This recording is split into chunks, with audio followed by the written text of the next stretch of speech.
दोस्तों नमस्कार, ये है मार्गदर्शन फॉर सिविल सर्विसेज। मैं अनुराग चौधरी।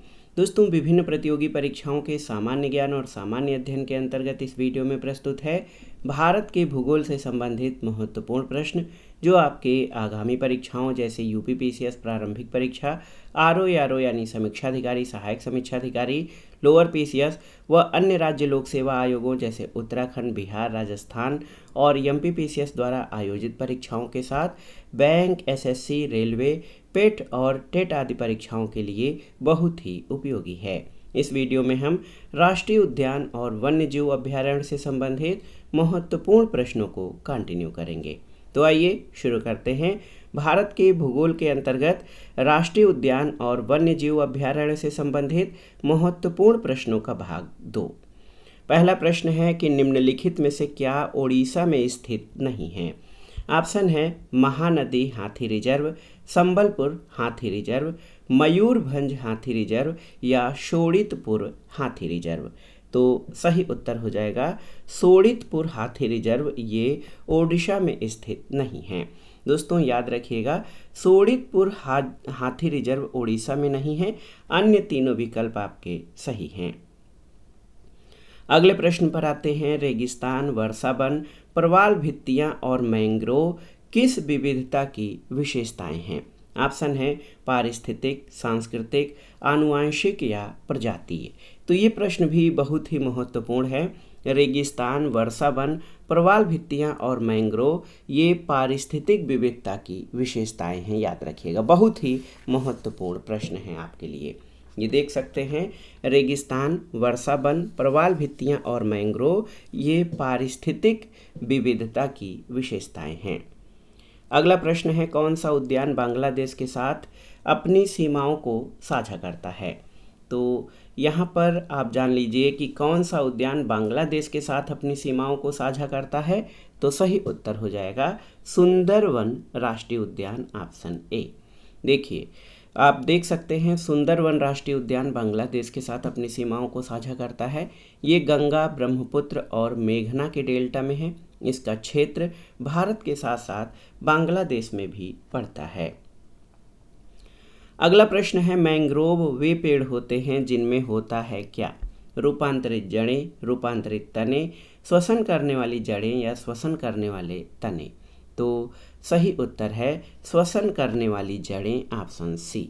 आप देख सकते हैं, महत्वपूर्ण प्रश्न है आप दोस्तों। इसमें मैंग्रोव वो वन या पेड़ होते हैं जिसमें श्वसन करने वाली जड़ें होती हैं। ये उष्णकटिबंधी और उपोष्णकटिबंधी प्रदेशों की समुद्री तटवर्ती पशजनों, मुहानों, क्षारीय दलदलों और दलदली मैदानों में पाई जाती हैं। इसमें क्षार सहने की महत्वपूर्ण क्षमता पाई जाती है। अगला है, कोरिंगा एक सुंदर किस प्रकार का वन है जहां गोदावरी बंगाल की खाड़ी के अप्रवाही जल में मिलती है। तो सही उत्तर है कोरिंगा एक सुंदर मैंग्रोव वन है, ऑप्शन बी आपका सही उत्तर है। कोरिंगा एक सुंदर मैंग्रोव वन है जहां गोदावरी बंगाल की खाड़ी के अप्रवाही जल में मिलती है। ये भारत में सुंदरवन के बाद दूसरा सबसे बड़ा मैंग्रोव वन क्षेत्र है। तो कोरिंगा जो है दोस्तों, ये सुंदरवन के बाद भारत का दूसरा सबसे बड़ा मैंग्रोव वन क्षेत्र है। अगला प्रश्न है, बिहार का प्रसिद्ध वन कौन सा है। इस वन को फॉरेस्ट ऑफ मैग्नोलिया के नाम से जाना जाता है, जिसने 1917 में चंपारण किसानों के मामले में सुर्खियों में आने के बाद इतिहास की पुस्तकों में अपनी जगह बनाई थी। ऑप्शन है भागलपुर, वैशाली, मुंगेर या चंपारण। तो सही उत्तर है चंपारण, ऑप्शन डी। दोस्तों चंपारण नाम की उत्पत्ति चंपा और अरण्य से हुई है। चंपा यानी मैग्नोलिया और अरण्य से तात्पर्य जंगल से होता है। 1917 में गांधी जी द्वारा यहीं से चंपारण सत्याग्रह शुरू किए जाने से ये चर्चा में आया था। अगला प्रश्न है, निम्नलिखित में से कौन सा पर्यावरण आंदोलन संघर्ष पेड़ों के काटने के विरुद्ध चलाया गया था। तो सही उत्तर है, आप जान लीजिए, चिपको आंदोलन। चिपको आंदोलन पेड़ों को काटने के विरुद्ध चलाया गया था और ये आंदोलन उत्तराखंड में चलाया गया था, तत्कालीन उत्तर प्रदेश राज्य में। अगला है डिब्रू सैखोवा, नामेरी और ओरंग नेशनल पार्क, ये सभी किस राज्य में स्थित हैं? तो सही उत्तर असम राज्य में, ऑप्शन बी आपका सही उत्तर है। बहुत ही महत्वपूर्ण प्रश्न है, आप देख सकते हैं कि डिब्रू सैखोवा, नामेरी और ओरंग नेशनल पार्क ये असम में हैं। अगला प्रश्न है दुर्लभ साइबेरियाई सारस नियमित रूप से आया करते थे, जो एक वैश्विक विरासत स्थल है, कौन सा? कान्हा राष्ट्रीय उद्यान, वेदथंगल पक्षी अभ्यारण्य, केवलादेव राष्ट्रीय उद्यान या रंगनाथिडू पक्षी अभ्यारण्य? तो सही उत्तर है दोस्तों दुर्लभ साइबेरियाई सारसों का नियमित रूप से आगमन राजस्थान के केवलादेव राष्ट्रीय उद्यान में होता है और ये पक्षी साइबेरिया के ठंड मौसम के दौरान लंबी यात्रा करके भारत आते थे। अगला प्रश्न है किस प्रजाति को कश्मीरी हिरण भी कहा जाता है? आपको बताना है। चीतल, संगाई, बारहसिंघा या हांगुल? तो सही उत्तर हांगुल को। याद रखिएगा, हांगुल प्रजाति को कश्मीरी हिरण कहा जाता है। ये श्रीनगर के दाचीगराम राष्ट्रीय पार्क में पाया जाता है। अगला है भारतीय वन्य जीव संस्थान में स्थित है, कहाँ पर? गंगटोक, ईटानगर, देहरादून या नागपुर में? तो आप जान लीजिए भारतीय वन्य जीव संस्थान देहरादून में स्थित है। राष्ट्रीय पर्यावरण अभियांत्रिकी अनुसंधान संस्थान ये नागपुर में स्थित है। अगला प्रश्न है निम्नलिखित में से क्या भारत में बाघों की आबादी के लिए खतरा नहीं है? उपलब्ध शिकार में कमी, वन्य जीव गलियारों का संयोजन, मवेशियों की चराई या प्राकृतिक वास का विखंडन? तो इसमें पूछा गया है कि भारत में बाघों की आबादी के लिए कौन सा खतरा नहीं है? तो वन्य जीव गलियारों का संयोजन ये बाघों की आबादी के लिए खतरा नहीं है। आप जान लीजिए कि उपलब्ध शिकार में कमी, मवेशियों की चराई, प्राकृतिक वास का खंडन, वन्य जीव जो है ये बाघ की आबादी के प्रमुख खतरे हैं, इनका शिकार किया जाता है। मवेशियों की चराई से वन क्षेत्रों का नुकसान होता है और प्राकृतिक वासों का जो विखंडन होता है ये बाघों की जनसंख्या में कमी के कारण है।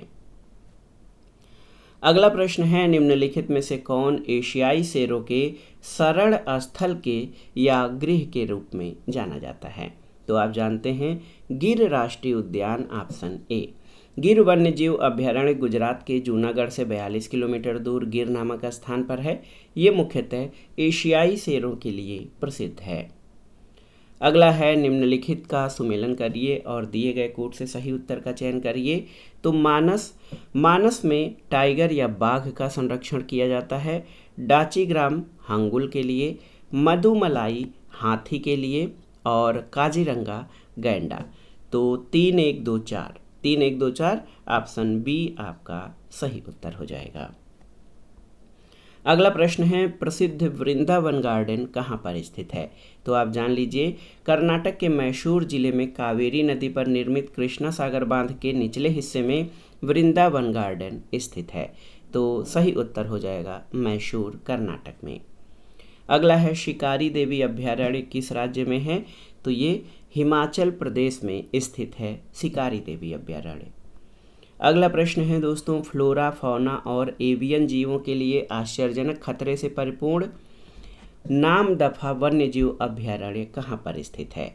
तो सही उत्तर नामदफा वन्यजीव अभ्यारण्य अरुणाचल प्रदेश में स्थित है। अगला प्रश्न है दोस्तों मैंग्रोव वनों पर वैश्विक तापन का क्या प्रभाव होगा? ऑप्शन है आपके, देखिए वे अधिक प्रचुरता से पैदा होंगे, मैंग्रोव के विशाल क्षेत्र जलमग्न हो जाएंगे, कार्बन सिंक के रूप में उनकी भूमिका अधिक महत्वपूर्ण हो जाएगी, या ए और सी दोनों। तो सही उत्तर आपका हो जाएगा मैंग्रोव के विशाल क्षेत्र जलमग्न हो जाएंगे। आप जानते हैं कि मैंग्रोव तटीय क्षेत्र में उगने वाली ज्वारी वनस्पति है। वैश्विक तापन के कारण ग्लेशियरों के पिघलने से समुद्र के जलस्तर में वृद्धि के कारण मैंग्रोव के विशाल क्षेत्र जलमग्न हो जाएंगे। अगला प्रश्न है 18-19 के लिए अभ्यारण्य में बाघों की जनसंख्या के आकलन के अनुसार भारत का सबसे बड़ा बाघ अभ्यारण्य कौन सा था? तो सही उत्तर आप जान लीजिए ये कार्बेट बाघ अभ्यारण्य है। कार्बेट बाघ अभ्यारण्य में जो बाघों की संख्या ये 252 हो गई थी। अगला प्रश्न है बाघमारा कीट भोजी घटपर्णी या पीचर प्लांट अभ्यारण्य किस राज्य में स्थित है? तो सही उत्तर है ये मेघालय राज्य में स्थित है। गुइंडी राष्ट्रीय उद्यान या गुइंदी राष्ट्रीय उद्यान कहाँ पर स्थित है? तो तमिलनाडु की राजधानी चेन्नई में स्थित है गुइंडी राष्ट्रीय उद्यान। अगला प्रश्न है दोस्तों लाओ खोवा वन्यजीव अभ्यारण्य भारत के उत्तरी पूर्वी राज्यों में किस नदी के दक्षिणी तट पर स्थित है? ब्रह्मपुत्र, सुबनसिरी, बराक या गोमती? तो ये एक प्रश्न बहुत ही कठिन है, आप जान लीजिए। लाओ खोवा वन्यजीव अभ्यारण्य भारत के उत्तर पूर्वी राज्यों में ब्रह्मपुत्र नदी के दक्षिणी तट पर है। ये अभ्यारण्य असम के नौगांव जिले से लगभग 70 किलोमीटर, नौगांव जिले में 70 किलोमीटर क्षेत्र में विस्तृत है और ये ब्रह्मपुत्र नदी के किनारे है। Mahatma Gandhi marine national park किस राज्य में स्थित है? आपको बताना है। तो सही उत्तर अंडमान निकोबार में, ऑप्शन डी आपका सही उत्तर है। अगला प्रश्न है निम्नलिखित का मिलान करिए। कान्हा तो ये बाघ संरक्षण के लिए, काजीरंगा गैंडा और गिर शेरों के संरक्षण के लिए। तो BAC ऑप्शन बी आपका सही उत्तर है। अगला प्रश्न है भारत का सबसे बड़ा वनस्पति संग्रहालय कहाँ पर स्थित है? तो ये है शिवपुर, कोलकाता, पश्चिम बंगाल में। देखिए बहुत ही महत्वपूर्ण प्रश्न है, याद रखिएगा। भारत का सबसे बड़ा वन्यजीव वनस्पति संग्रहालय शिवपुर, कोलकाता में है और ये विश्व के सबसे बड़े वनस्पति संग्रहालयों में से एक है। अगले प्रश्न पर आते हैं। महाराष्ट्र के चंद्रपुर जिले में सबसे पुराना और सबसे बड़ा राष्ट्रीय उद्यान कौन सा है? तो सही उत्तर ये हो जाएगा ताडोबा अंधारी। देखिए ताडोबा अंधारी बाघ प्रोजेक्ट जो है ये महाराष्ट्र के चंद्रपुर जिले में स्थित है। ये महाराष्ट्र का सबसे पुराना और सबसे बड़ा नेशनल पार्क है। अगला है निम्नलिखित में से किस राज्य में पोबितोरा वन्यजीव अभ्यारण्य स्थित है? तो पोबितोरा ये असम के मोरीगांव में ब्रह्मपुत्र नदी के दक्षिणी तट पर स्थित है, असम में है। ये गैंडों के संरक्षण के लिए प्रसिद्ध है।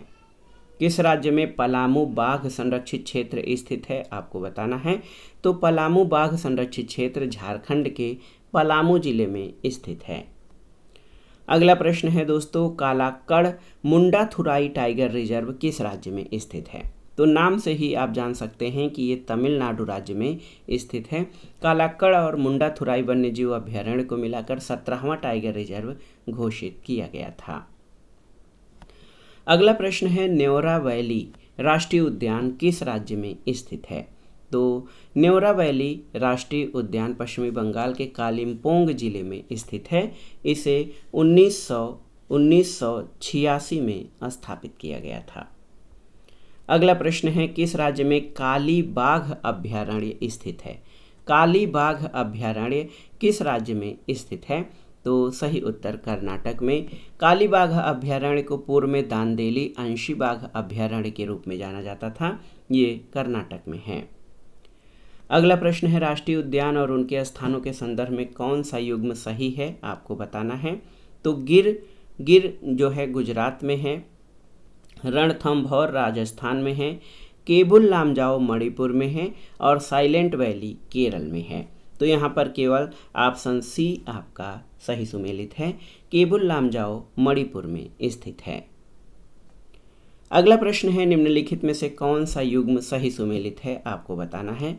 केवलादेव घाना राष्ट्रीय उद्यान राजस्थान में है, गिर राष्ट्रीय उद्यान ये गुजरात में है, नंदा देवी राष्ट्रीय उद्यान उत्तराखंड राज्य में स्थित है, उत्तराखंड में, और ग्रेट हिमालयन राष्ट्रीय उद्यान ये हिमाचल प्रदेश में स्थित है। तो केवल ऑप्शन डी आपका सही उत्तर है, केवल ऑप्शन डी सही उत्तर है। याद रखिएगा निम्नलिखित में से सही युग्म जो है ऑप्शन डी है।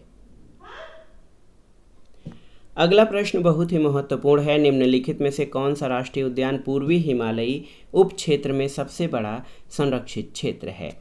तो सही उत्तर नामदफा राष्ट्रीय उद्यान। आप जान लीजिए दोस्तों, नामदफा राष्ट्रीय उद्यान पूर्वी हिमालय उप क्षेत्र में सबसे बड़ा संरक्षित क्षेत्र है। ये राष्ट्रीय उद्यान भारत और म्यांमार की अंतर्राष्ट्रीय सीमा पर अरुणाचल प्रदेश के चांगलांग जिले में स्थित है।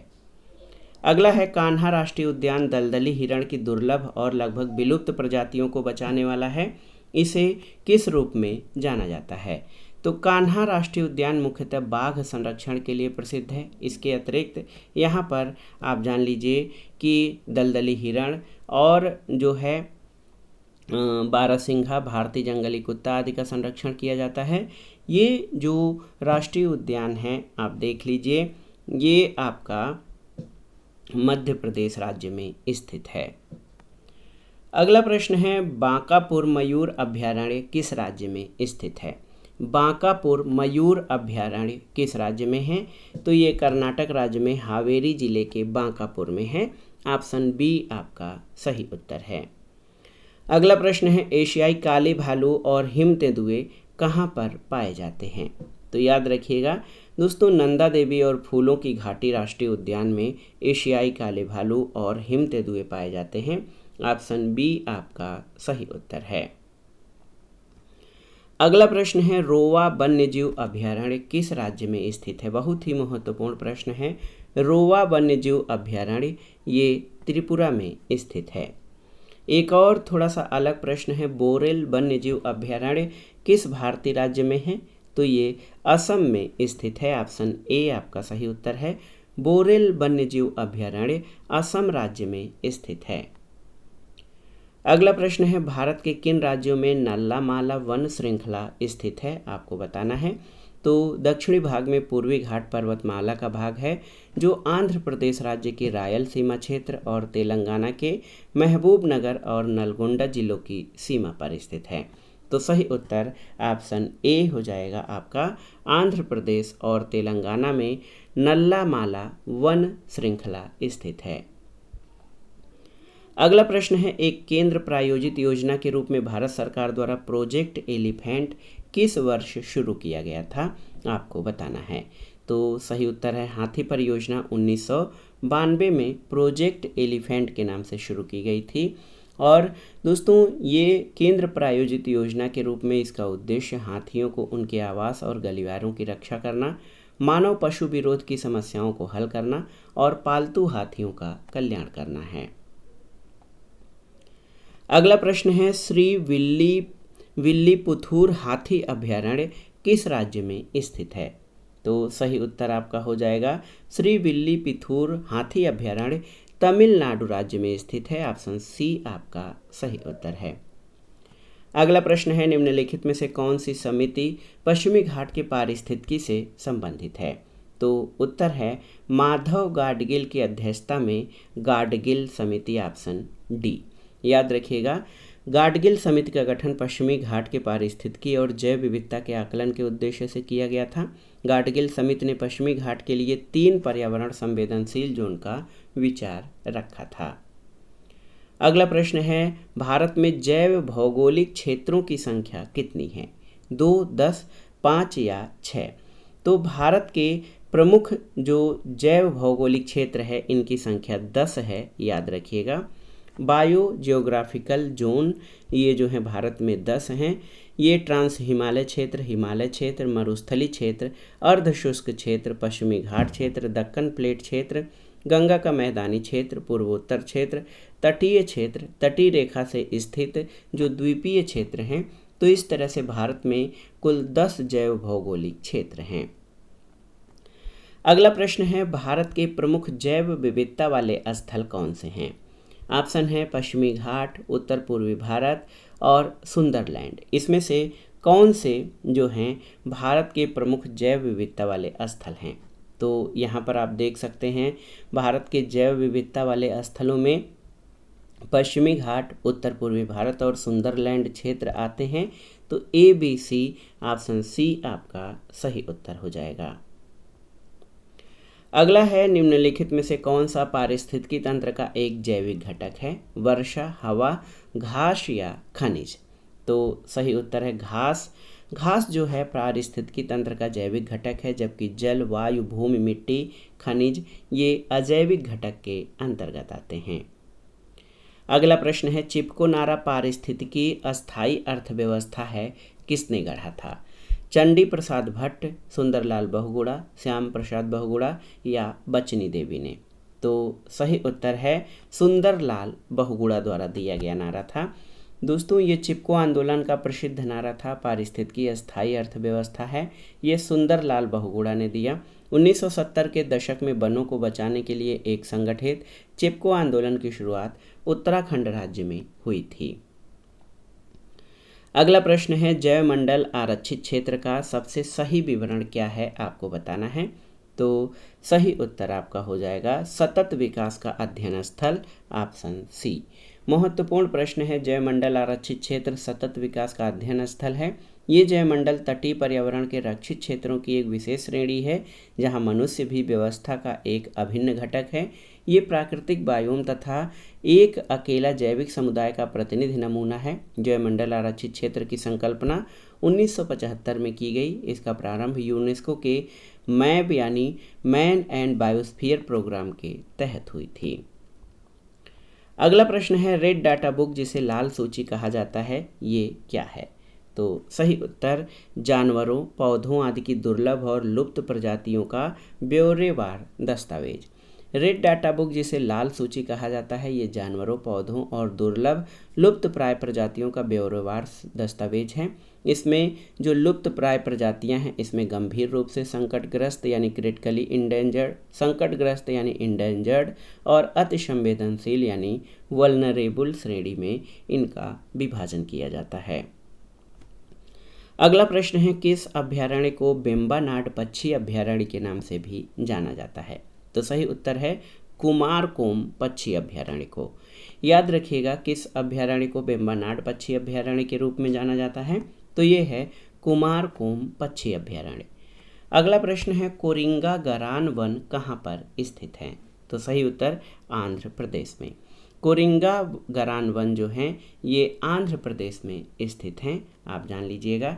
ये जो है मैंग्रोव वन है, सुंदर वन के बाद ये दूसरे क्रम पर भारत में सबसे बड़े गरान वन हैं। तो दोस्तों ये था आज का वीडियो। भारत के जो है राष्ट्रीय और वन्यजीव स्थल, भारत के प्रमुख जो राष्ट्रीय उद्यान हैं और वन्यजीव स्थल, इनसे संबंधित महत्वपूर्ण प्रश्नों का भाग 2। ये प्रश्न आपके आगामी परीक्षाओं के लिए बहुत ही उपयोगी हैं, आप इनको अच्छे से तैयार कर लीजिए।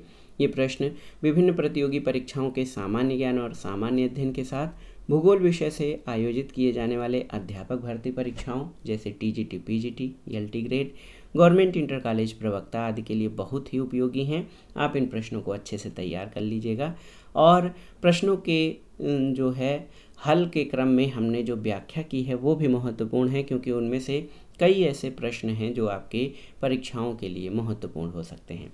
तो आप इन सभी प्रश्नों को अच्छे से तैयार कर लीजिएगा।